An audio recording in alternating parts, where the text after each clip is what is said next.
Senator, you know, a lot of folks in these states that are looking vulnerable and dangerous, they start thinking, all right, that means FEMA's not going to help me, that FEMA's not going to get here. Can you allay their concerns? Yes, I can. As a state who's had flooding issues and devastating flooding, nothing like we've seen with Helene, but we are going to be there for our fellow states and our federal citizens. I mean, we're just all one disaster away from this being us. And so I think, generally speaking, the speed with which FEMA can spend the money is essential, because we know that a lot of the needs are immediate, whether it's food or electricity or transportation.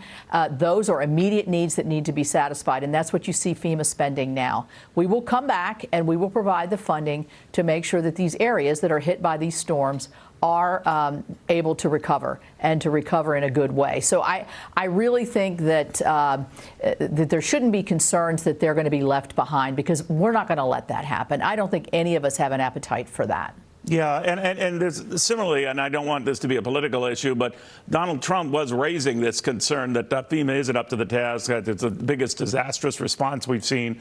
Certainly he was referring to Helene, but even in preparation for this, going so far as to promote this narrative that FEMA is only interested in helping Democrats who are dealing with this. It just seemed kind of nutty, but I wanted to get your take on all of that, whether that was proper.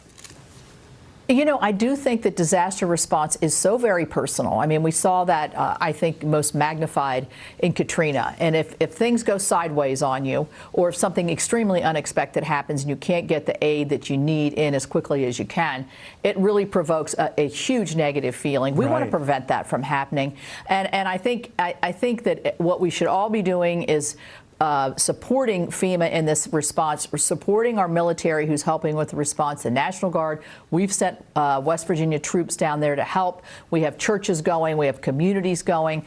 And I think that in times of need like this, you know, the after assessment time is the time to come back and say, was a particular group favored? Was a particular area favored? And certainly that can happen. But in this case, it's so widespread. I just don't see that happening here. And Florida has just been bashed. And I think Florida's sort of all over the map in terms of where and who gets hit. And so we just want to save lives and property as much as we can. Yeah, no one checks your political allegiance in a storm, right, Senator? No.